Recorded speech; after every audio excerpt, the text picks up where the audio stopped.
The Last Goodbye. Written and copyright by A. A. Castor. Welcome everyone to A. A. Castor Book Club. Today's story is The Last Goodbye. Prepare yourselves for an emotional journey through the life of an elderly woman facing the twilight of her years alone, reflecting on love, loss, and the inevitability of mortality. This poignant tale delves deep into the heartache of solitude and the enduring strength of human memory. Brace yourselves for a narrative that will touch your soul and leave a lasting impression of the profound beauty and sadness of life's final chapter. Chapter 1: Echoes of the Past. Evelyn sat alone in her small, dimly lit apartment, the silence punctuated only by the faint ticking of a clock on the wall.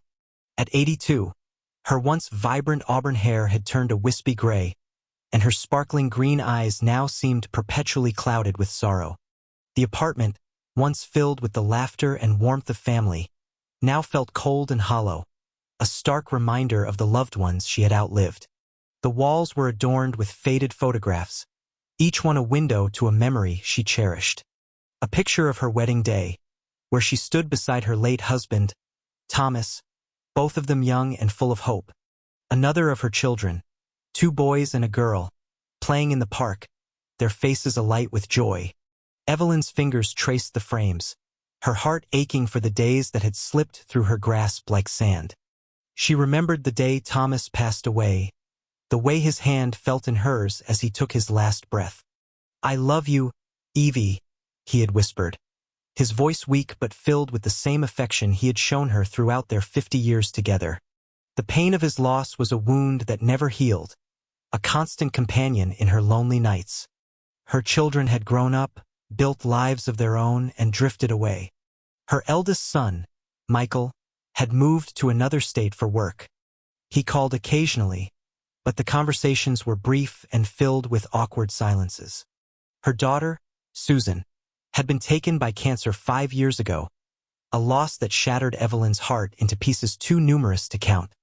Her youngest, Daniel, rarely visited, too absorbed in his own struggles to notice his mother's silent suffering. Evelyn's days were long and monotonous, each one blending into the next. She would wake up, make a cup of tea, and sit by the window, watching the world go by without her. The faces of neighbors she barely knew passed by, their lives bustling with activity and purpose. She felt like a ghost, invisible and forgotten.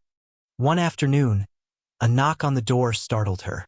It was Mrs. Parker, her elderly neighbor, bringing over a batch of freshly baked cookies. "I thought you might like these, Evelyn," she said with a kind smile. "Thank you, dear," Evelyn replied, her voice barely a whisper. "You didn't have to." Mrs. Parker sat down for a chat, but the conversation was stilted. Evelyn's mind kept drifting back to the past, to the days when her home was filled with laughter and love. As Mrs. Parker left, Evelyn felt a pang of loneliness even more acute than before. Chapter 2: Remnants of Love. The only company Evelyn had was her cat, Whiskers, a gray tabby with a knack for sensing her moods.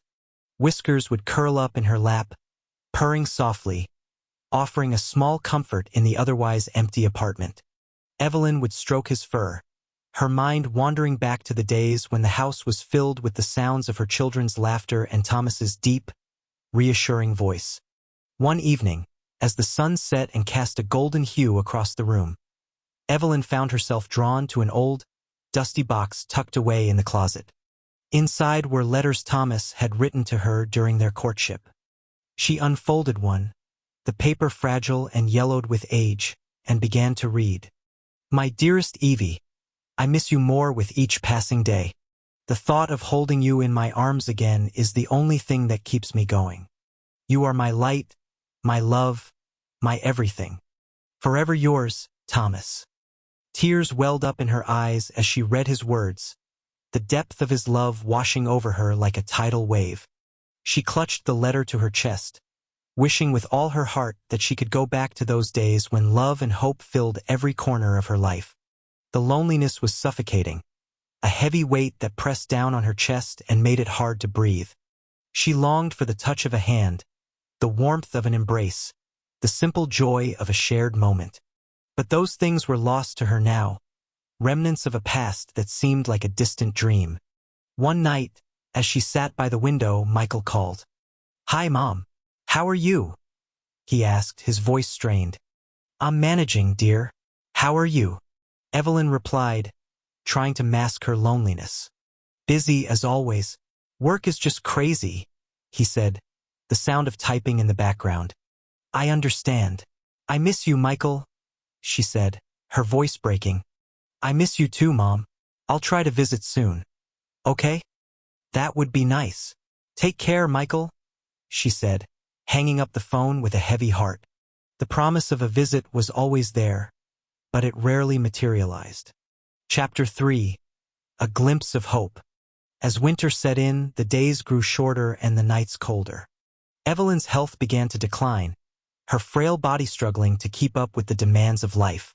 She found it harder to get out of bed, her joints stiff and painful. Whiskers stayed close, his presence a small comfort in her worsening condition. One particularly cold night, Evelyn lay in bed, the weight of her memories pressing down on her. She could feel the end approaching, a quiet acceptance settling over her. She reached for the phone, dialing Michael's number. It rang several times before he picked up. "Hi, Mom," he said, his voice distant. "Michael, I just wanted to hear your voice," she whispered, tears streaming down her face. "Mom, I'm really busy right now. Can we talk later?" "Of course, dear. I love you." "I love you too, Mom. I'll call you tomorrow. Okay?" As the call ended, Evelyn felt a pang of regret. She knew tomorrow might never come for her. She reached for another letter from Thomas and read it one last time. His words a balm for her aching heart. "My dearest Evie, no matter where life takes us, know that I am always with you. Our love is eternal, a bond that nothing can break. Until we meet again, my love. Forever yours, Thomas." With the letter clutched to her chest, Evelyn closed her eyes, a sense of peace washing over her. She felt Thomas's presence beside her, his hand in hers, guiding her towards the light. In that moment, she knew she was not alone. She whispered a final goodbye, her voice filled with love and longing. Chapter 4. The Last Goodbye. As dawn broke, the world continued on, unaware of the passing of a gentle soul. Evelyn's body lay still, a serene expression on her face. Whiskers curled up beside her, purring softly. The sun's first rays bathed the room in a warm glow, a silent farewell to a life filled with love, loss, and enduring memories. The next day, Michael received a call from Mrs. Parker. "Michael, I'm so sorry to tell you this, but your mother passed away last night," she said gently. Michael's heart sank. "I should have been there," he whispered, guilt washing over him. Mrs. Parker tried to console him. "She knew you loved her, Michael. She spoke of you often." Michael flew home for the funeral, a small, intimate gathering. As he stood by Evelyn's grave, he felt an overwhelming sense of loss. "I'm sorry, Mom.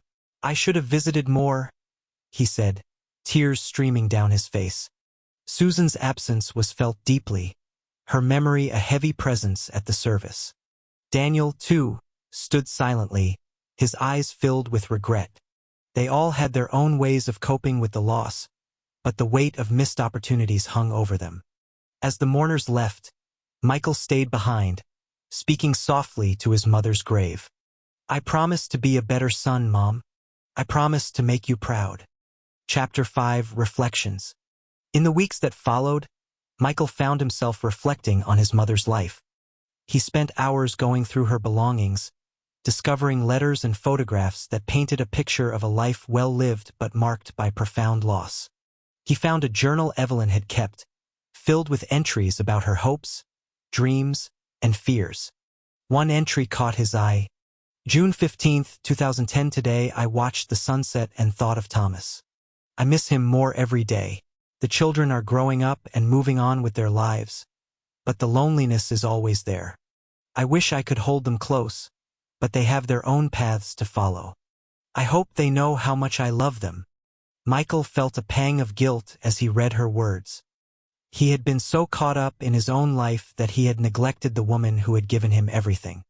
He vowed to honor her memory by being more present for his own family. Chapter 6. The Legacy. Evelyn's death had a profound impact on her children.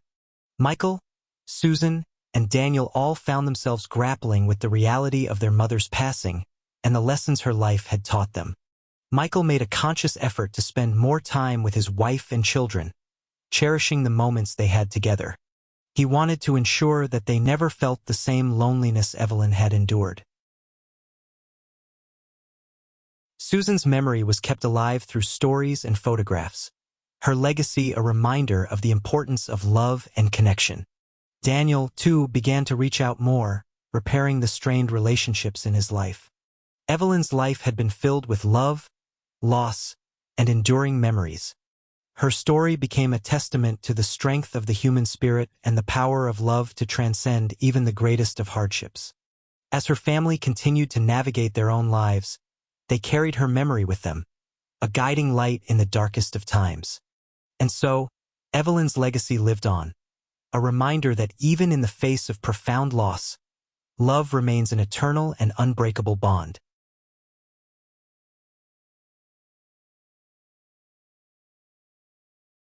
Thank you for tuning in to today's episode. If you enjoyed the story and would like to hear more, please share this podcast with your friends and rate it on your favorite podcast platform. Don't forget to visit my website at www.tonyc.info for more content, updates, and exclusive behind-the-scenes insights. This podcast is mainly supported by listeners like you.